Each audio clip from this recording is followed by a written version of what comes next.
Hello and welcome to our show Bottom Line. In this episode, we are going to discuss what Trump has done to the world today. According to media reports and social media reports, that both Iran and US are talking about some kind of a pause. That means Trump will not attack Iran. That also means Iran will allow Strait of Hormuz to be open and charge money on that. At the end of it, nobody knows who has won and who has lost. But it is obvious that the world has lost billions of dollars during the past 30 days. Many people have died. Much more destruction has happened in the Middle East countries. But Trump, as usual, in the morning he says, I will finish the civilization. Next morning he says, I'm willing to talk. What does it mean for the world? What does it mean for America? What does it mean for Iran, South Asia? We are going to discuss these issues along with my colleague, Mr. Shankar here. Shankar, welcome to Bottom Line again. And we are looking for a bottom line, what Trump has done, as usual. It's a Trumpian tumble or something else.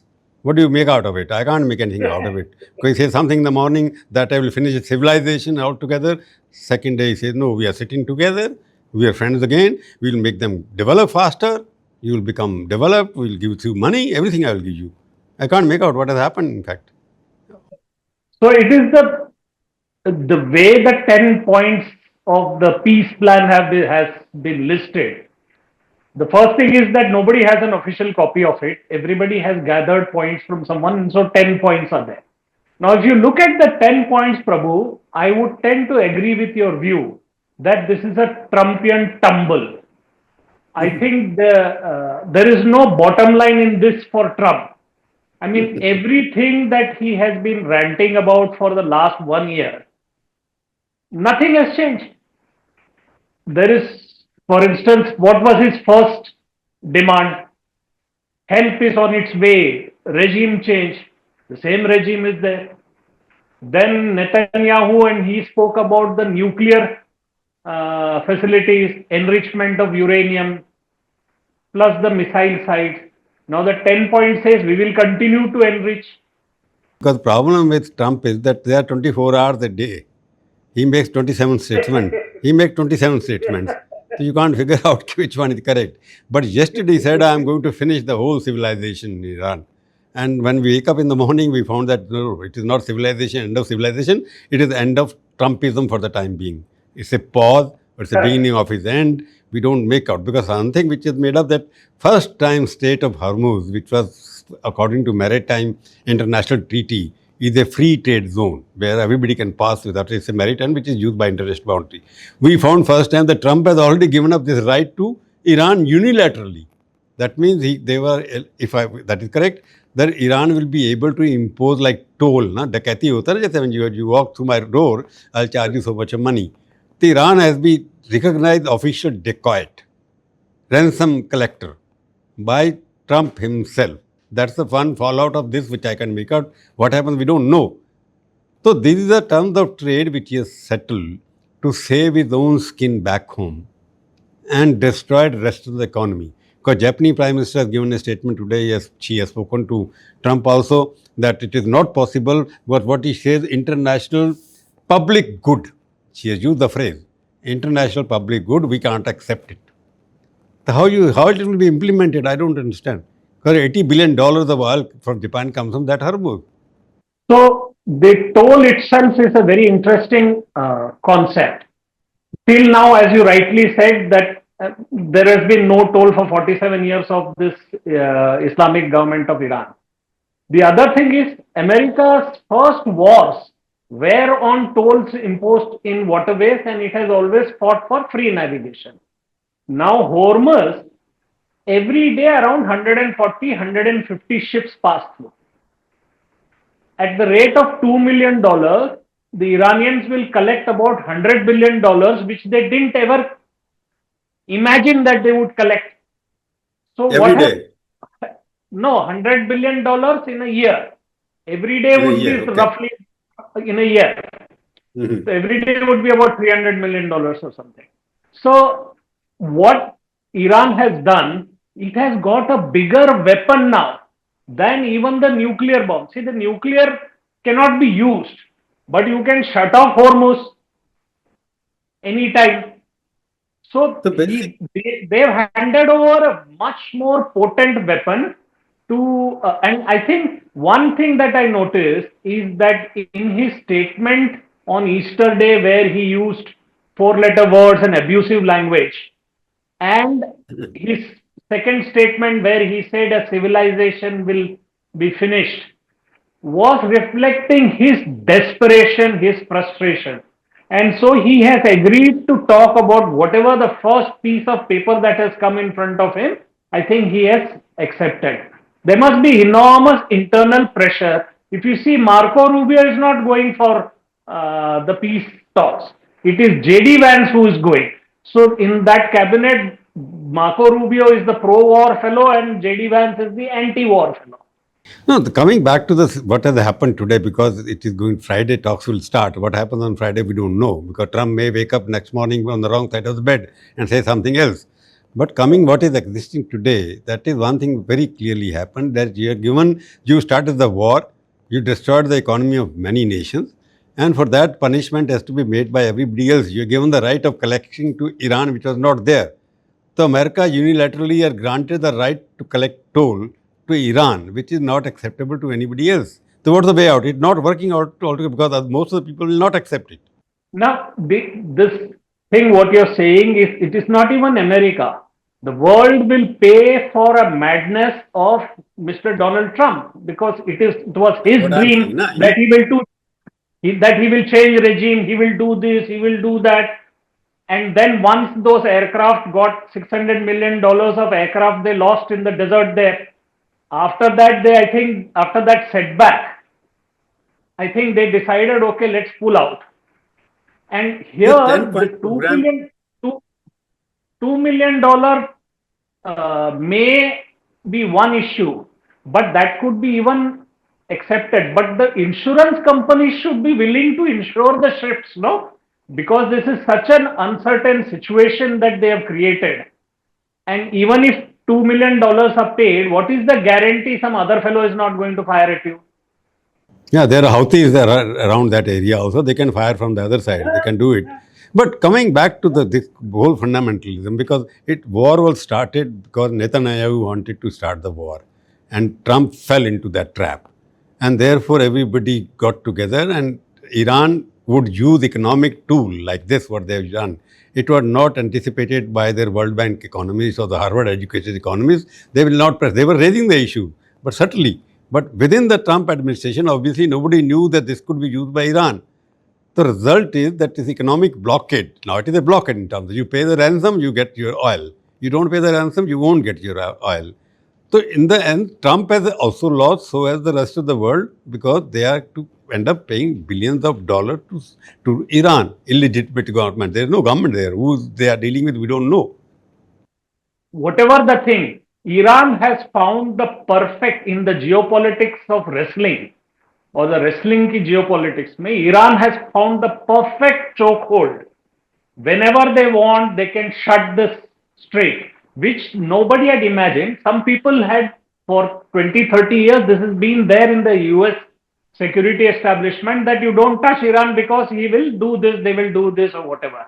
What Trump thought, that if I knock off the first 10 heads, there will be nobody to take a decision. But can you imagine that country? The system is still working after some 100 people have been knocked out, of which around 60, 70 are senior people. Even the other day, they eliminated the intel head Chief of of the intelligence. army. Yeah. Even then, they have such a coherent and cogent response to the war. There is no shifting. How the embassies have trolled Trump could be a whole book on how they created the atmosphere for that. But I think there is a gross miscalculation, and in this, the real world experience of Iran, having fought a 10-year-old war with Iraq, has come in handy, because they have no downside, na Prabhu. What is the downside for Iran? They will kind of, ठीक है, कल पानी नहीं है, बिजली नहीं है, whatever. But for Trump, a loss in the midterm, for the other countries' economic loss, for the payment of this cost for the weapons, all of this.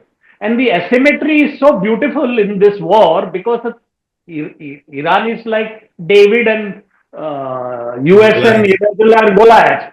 And वो गुलियन से खेलते थे ना catapult war. So they are No, doing all kinds of technology improvement. They have downed more aircraft Shankar, of no, US. Shankar, in this kind of war which has happened today, a small country like Iran, it cannot, it was threatening through uranium, it has atomic power, it could not do that much of damage. What they have done by closing one little 22-kilometer long canal there.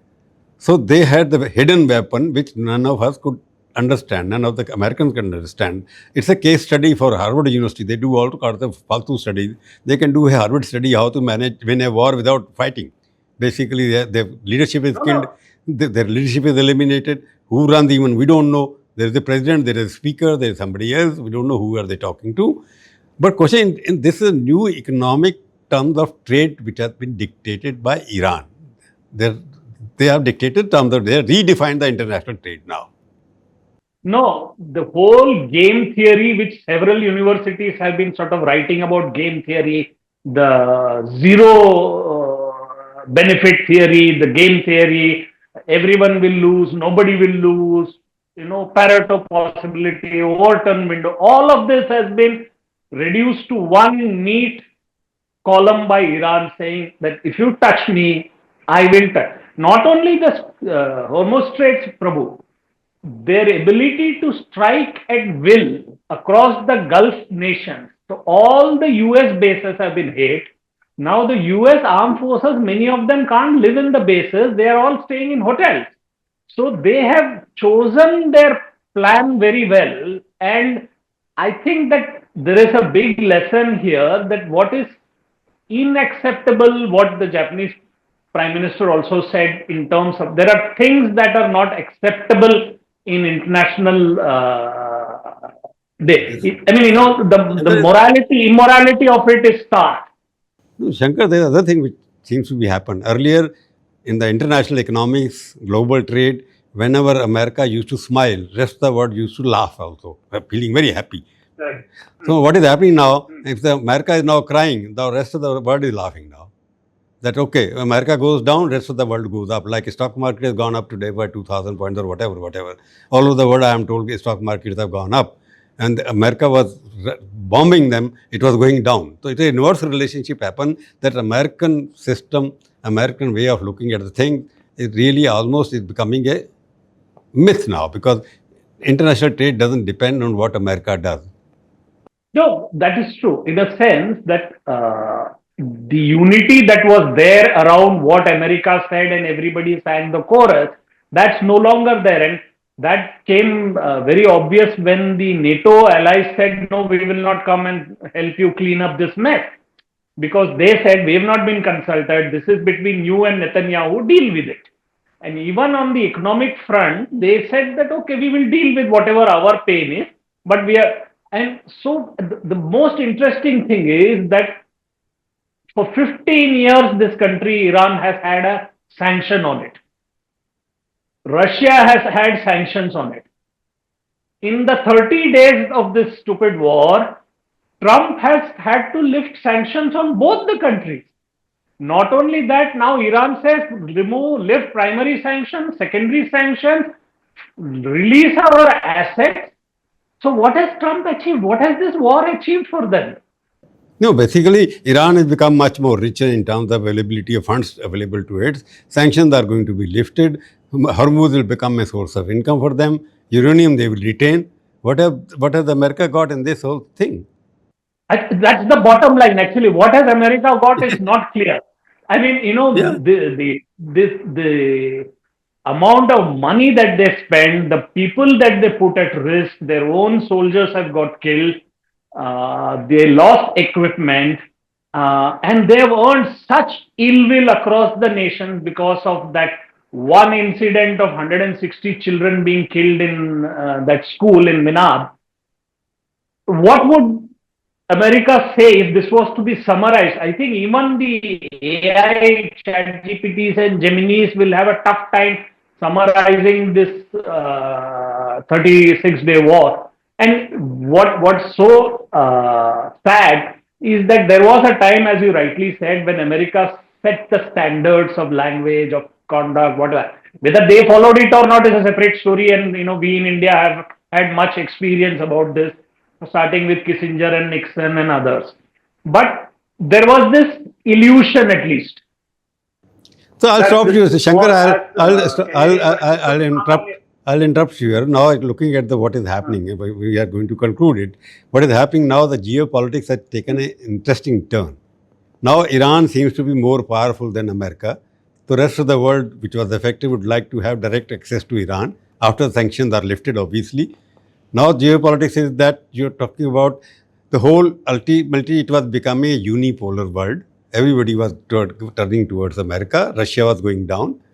The fallout is the Iran is more powerful. Second fallout is now we are heading towards not only bipolar, but multipolar now geopolitics, where everybody can play an important player. Euro will play India. I don't know where it exists now. India exists in the whole thing. And third is raising the standard of Pakistan, terror state, terror country, prime minister of that state, putting a draft and tweet. Somebody drafted for him, he put it on that, but he says, Pakistan emerging as the most acceptable, credible, alternative mediator between Iran and America. Israel is nowhere in the picture.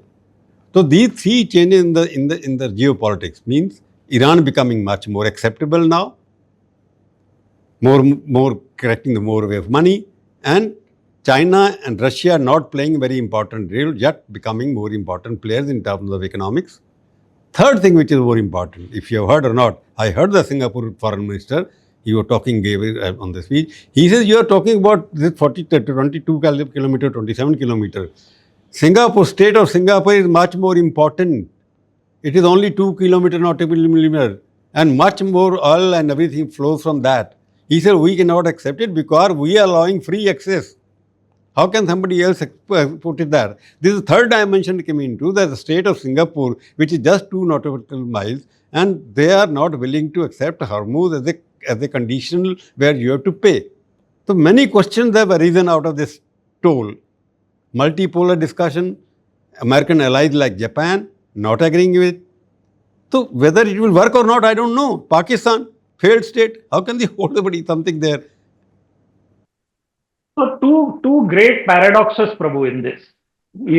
Israel and America thought that they will reduce Iran to a no condition to come. On the But knees. Iran seems to be emerging as the major power throughout Middle East and West Asia. Now, if it has this income, this oil, the sanctions are lifted, and all the countries are talking to it, this is changing the conflict configuration of geopolitics in that area. Now, all the GCC countries will have to worry more about Iran. Israel will have to worry more about Iran. US will have to worry more about Iran. The other paradox is this whole thing was about nuclear, terrorism, and all. And who is the peacemaker in this? The peacemaker is another country which is being sanctioned by the UN, whose people, whose gangs, where Osama bin Laden was living. So all of this is adding there. And the third thing that I feel that may come through is that there will be many pressures, counter pressures, and that is why I say that when they meet on Friday, the agenda for Saturday and Sunday will be set. The agenda for the rest of the year, I don't know. So the bottom line seems to be completely invisible in this for America, and the bottom line is very clearly visible for Iran. So let us come down to our own country. What is the bottom line for India? Because we are nowhere in the picture at the moment, because we were friendly with Iran before the war started. We were more friendly with America, and both of them have gone to Pakistan against what we don't like. It is for us is something which we can't accept.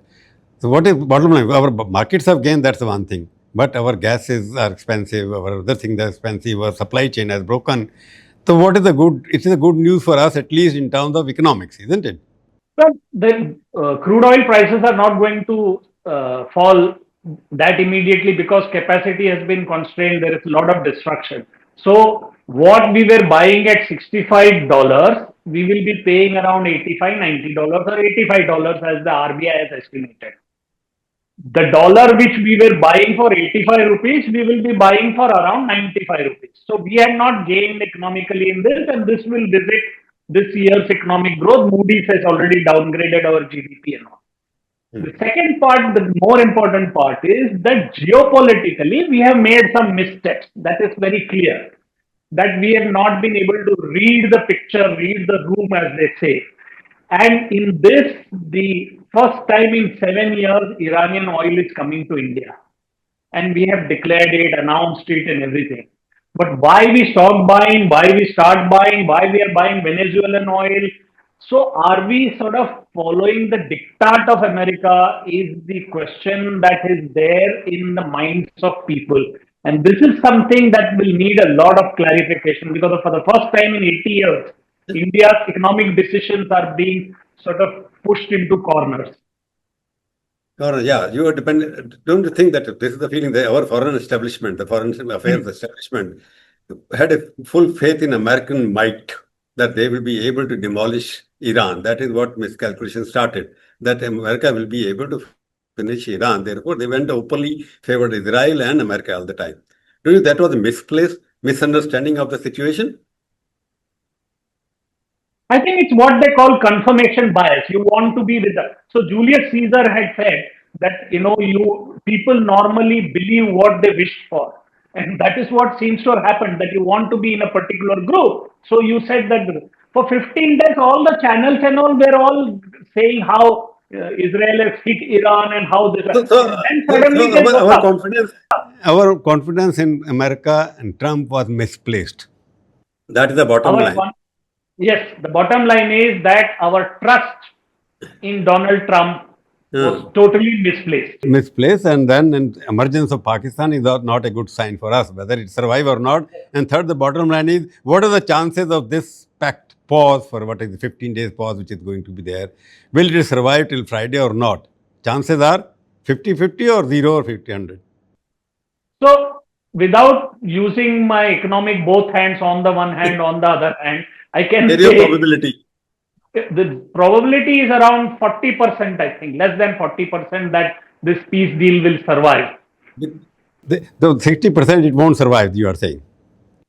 Yeah, I think 60% only because the power that Israel has over United States, the power that Netanyahu has over Trump cannot be discounted. And today also he has tweeted that Lebanon is outside the peace deal.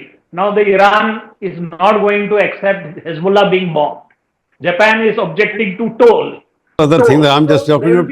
This is between two nations. We forget about that. The chances are that Trump, whatever he promises, he never delivers anyway. He changes his promises, he changes everything else. They're more likely that Trump may change his opinion, but he being pushed to the corner. Therefore, chances are that Trump may dump Israel as well. That is the possibility. And what happens, we'll discuss on Friday again. Thank you, Ayer, for joining here for Bottom Line. We'll meet again and discuss something else. Thank you. Goodbye, everybody. Keep watching Bottom Line.